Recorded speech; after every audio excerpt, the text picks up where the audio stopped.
Residuos invisibles, la huella que dejamos. ¿Alguna vez pensaste qué pasa con lo que tiras a la basura? Aunque desaparece de tu vista, no desaparece del mundo. Muchas veces se transforma en un problema. Bienvenidos a La Otra Cara del Residuo, el podcast donde conocerás el recorrido de la basura, cómo afecta tu salud, tu entorno y qué puedes hacer para cuidar tu ciudad y el planeta. Hoy descifraremos juntos esta crisis silenciosa. Hola, soy Carita Girón. Bienvenidos a este podcast La Otra Cara del Residuo. Hoy nos encontramos con Boris Salinas, que es artista lojano y propietario de Ñaño Casa Museo. Empezamos.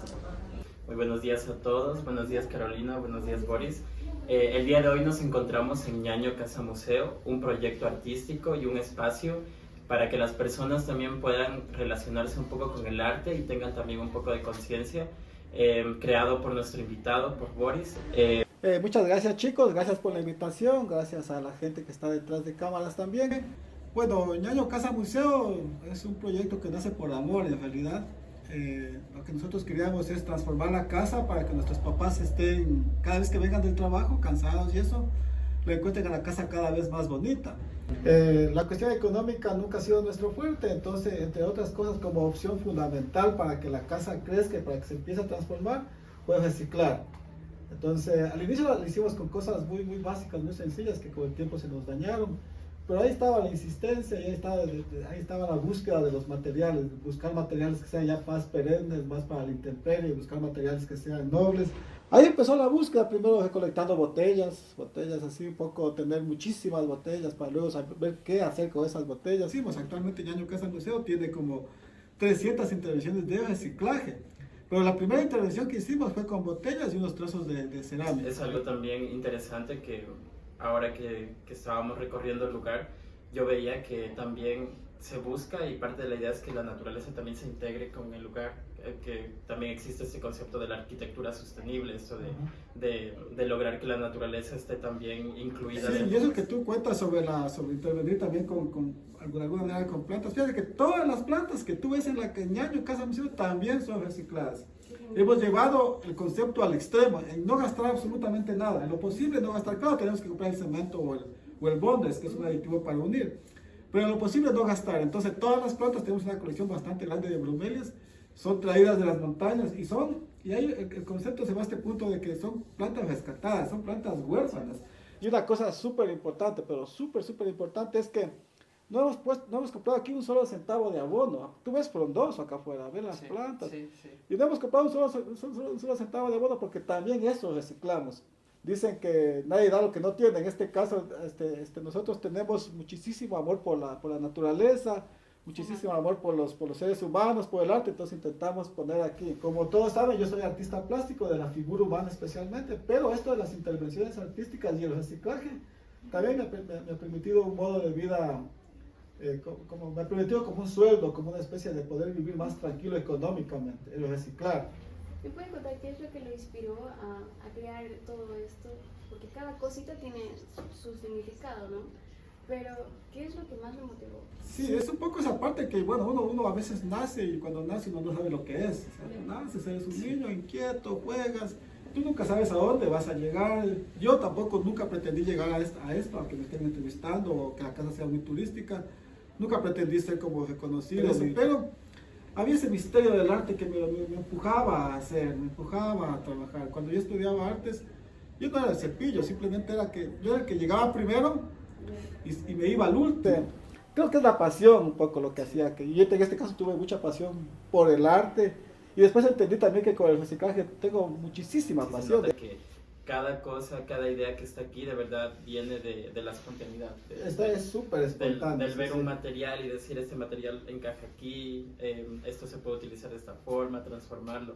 Que cuando yo hago las esculturas, digamos, estamos hablando, las chicas están viendo las esculturas patrimoniales. Cuando yo hago las esculturas patrimoniales, para que entendamos un poco también esta parte del proceso creativo y el reciclaje, por A o por B viene una persona a visitarme, yo voy a lavarme las manos, al transcurso que voy a lavarme las manos ya veo algo, ya se me cruza una idea así flash, entonces vengo, atiendo a la persona y dejo de hacer eso, como que la escultura mayor, y me voy a hacer esa idea flash que tuve en ese momento, la que sea. A veces puede ser muy simple como aporcar una plantita, o cosas muy complejas como empezar ya un gran piso así. Entonces hago intervenciones en otras casas, veo los espacios, hago las propuestas con reciclaje justamente con cosas que siempre la propuesta es no compren y con lo que tengan en la casa vamos a transformar, darle una nueva vida, darle una vida nuevamente como más útil. Y se hace cosas hermosas, se hace mucho. Desde la entrada ya. Peceras, bancos, grifos, o sea, los postes tumbados, techos, todo se puede hacer. Ya para culminar, justamente se me quedó grabado esto que nos acaba de decir, que es que los artistas siempre como que se enfocan o están como, tienen esta mirada así de fijarse en algo. O sea, eso yo creo que es muy importante también que las personas tengan en cuenta en sí mismo. Es muy importante que también las personas en el hogar también entiendan esto. Creo que si la gente le da apertura y entiende que el reciclaje puede ser una buena opción de vida, pues su vida mejoraría totalmente. Continuamos con nuestro segundo invitado. Él es médico lojano, experto en salud pública, Brian Figueroa. Bienvenido, Brian. Muchas gracias. ¿Cómo estás? Es un gusto estar aquí. ¿Nos puedes contar, por favor, cuáles son los riesgos que implica para la salud de los trabajadores la exposición de estas condiciones laborales? Bueno, es un problema de salud pública bastante grande, ¿sabes? El problema radica en sí porque el régimen sanitario acopia tanto sólidos como diferentes otros tipos de desechos, ¿no? Entonces, los trabajadores, de por sí, este tipo de trabajo es un trabajo de alto riesgo, porque mantenemos a los trabajadores susceptibles a distintas enfermedades por la contaminación que existe en los rellenos sanitarios. Y cada estación tiene un riesgo de contaminación y empieza siempre desde las casas.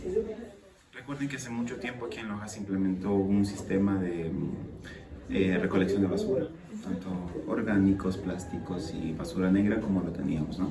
Entonces esto se debe mantener hasta el día de hoy, pero mucha gente no tiene la educación adecuada como para hacer este tipo de reciclaje o de ordenamiento de la basura. El sistema regulador de nuestra ciudad, que es el municipio, debería tener disposiciones claras en dejar entrar a la gente sin protección a los rellenos sanitarios, a los trabajadores trabajar con protección. Ustedes los ven que van caminando, no tienen mascarilla, no tienen gorro, no tienen absolutamente nada.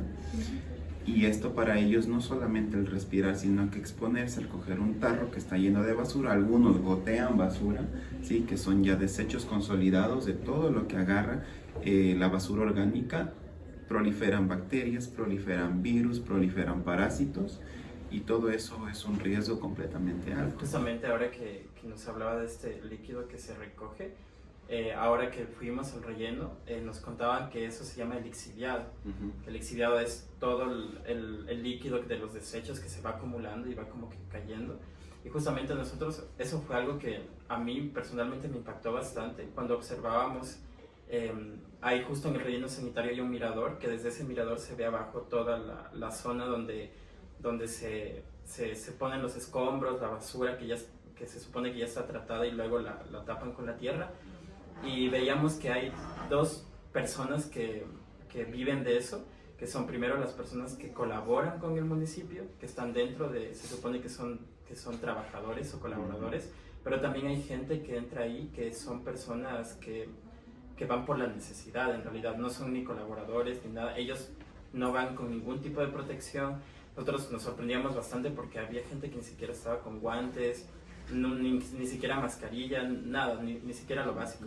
Y eso nosotros como que hablamos y conversamos con las personas que estaban ahí encargadas y nos decían que sobre todo era por la necesidad, o sea, las personas también lo hacen por ese sentido de llegar a su casa también con algo que ofrecerles a sus familias, porque van con todos, o sea, la mamá va con sus dos niños a buscar entre los escombros. Entonces, obviamente eso es muy preocupante porque es una situación de conciencia social que deberíamos de tener todos, de mirar hacia allá, hacia esas personas que tal vez no tienen la educación suficiente y no saben de nada de lo que nos estás comentando tú también. Exactamente. Bueno, viéndolo desde un punto objetivo, ¿no? Desde un punto más dirigido hacia estas personas que tú me cuentas, ¿no? Varias gente que ha ido al relleno sanitario se ha encontrado con este cuadro y esta escena tan deprimente de de esta gente que se encuentra recolectando la basura de gente que no necesita recolectar basura. Claro. ¿Sí? ¿Ustedes creen que eso es desde un punto objetivo, ¿no? ¿Ustedes creen que eso es permisivo en un país del primer mundo?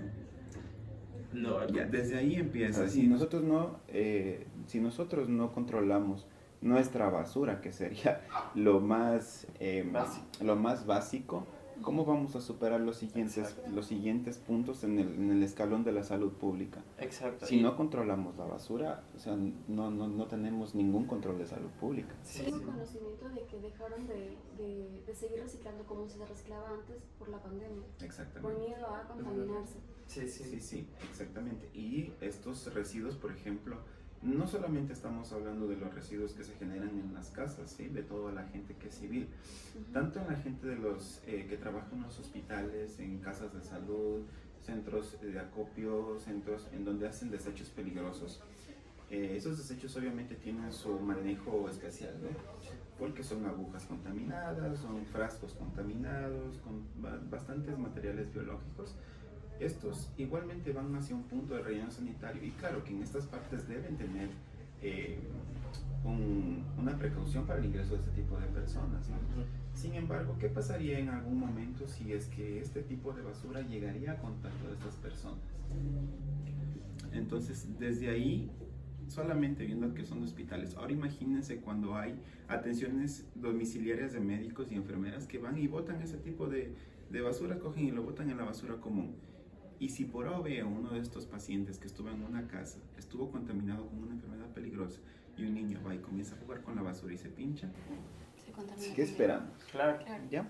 Y llegan, o sea, eso también, justamente que comentabas esto, aquí en Loja, por lo que pudimos nosotros hablar, no hay muchas, porque se supone que aquí en el Ecuador cómo funciona es que el relleno sanitario se encarga de separar los residuos, de tratarlos, pero luego, por ejemplo, si existen residuos que se pueden aprovechar, se los vende a compañías de terceros. Claro.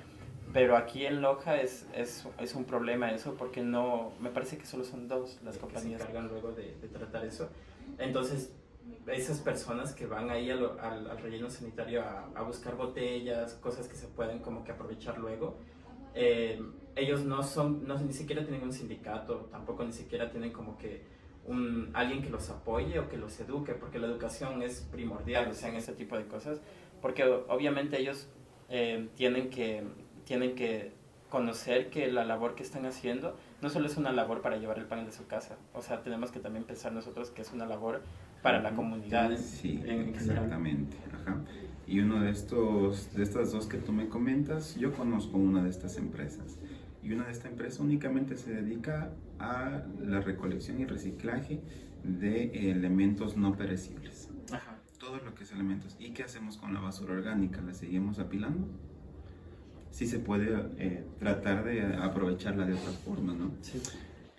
Bueno, generalmente en el mundo, entre estadísticas, se generan entre 2.000 millones de kilos de basura. Mejor dicho, toneladas de basura, ya, en todo el mundo. ¿Cuánto representamos nosotros? No representamos ni el 1%, ¿no es cierto? Somos una ciudad completamente pequeña, una ciudad, es duro decirlo, tercermundista, en donde si no aprendemos de los más grandes recolectores de basura de primer mundo, tanto como un gran ejemplo es el país de Australia, como ellos generan su basura y comienzan a darle la vuelta absolutamente a todo, incluso hacen recolección de agua. Si no aprendemos de ellos, porque estamos, entre comillas, en una zona privilegiada en donde tenemos lluvia prácticamente todas las semanas, en donde tenemos un suelo adecuado, todo eso se acaba, son recursos perecibles, y más aún con la salud pública, si no tenemos todo esto completamente organizado. En mi trabajo al menos hay mucha gente que llega bastante afectada. Entonces la problemática radica en esto, ¿no? Como principal punto, yo creería que la educación sobre el reciclaje tiene que ir en la casa. Sí. Si nosotros no ayudamos, no va a haber nadie quien ayude, porque el gobierno desgraciadamente no va a poder hacer algo más que ellos tratar de clasificar lo que pueden. Mientras nosotros no lo hacemos, dando nuestro grano de arena, esto no mejora, ¿no? Y segundo punto, yo creería que la norma más importante es que el municipio comience a restringir la entrada de este tipo de gente, ¿sí? Que van a reciclar exponiéndose. O por lo menos, si van a ir a exponerse reciclando, que tomen medidas cautelares, ¿no? Aunque sea que les regalen guantes, les den una mascarilla y que puedan hacer su labor, porque al final de cuentas eso también para nuestro medio ambiente y para nuestra atmósfera y biosfera ayuda. Sí. Sabes que a mí me sabe indignar muchísimo el hecho de que no soy el único testigo, tal vez todos los que estamos aquí lo hemos visto. Mucha gente compra tal vez un caramelo, un chocolate en una tienda, se come o hace lo que tiene que hacer con ese artículo y la basura coge y la bota a la calle. O sea, desde ahí comienza la contaminación, ¿no? Y yo sé que hay barrenderos en las calles que llevan y limpian eso, pero ese no es el punto, ¿ya? El punto es comer y guardar nuestra basura en el bolsillo, en la casa llegamos y la desechamos en el bote que es. Sí. Desde ahí comienza el reciclaje. Concluimos con que estamos frente a un problema de salud pública, un problema de salud pública que no solo está siendo invisibilizado, incluso muchas veces nosotros no tenemos ni siquiera noción de quiénes son las personas que están detrás, cuál es su historia, cuál es su día a día. O sea, el reciclaje tan sencillo, tan fácil, los problemas de salud pública van a disminuir considerablemente. ¿Sí? Sí. Muchas gracias por los conocimientos. Gracias a ustedes. Gracias. El primer paso para cambiar es conocer qué realmente pasa con la basura. Esto fue La Otra Cara del Residuo. No dejes que la conversación termine aquí. Comparte este episodio, etiqueta a quien necesite escucharlo y sigamos haciendo visible lo invisible. Nos escuchamos en la próxima entrega con más contenido que nos permite crear conciencia. Y no te olvides de seguirnos en Instagram y Facebook como Loja Recicla.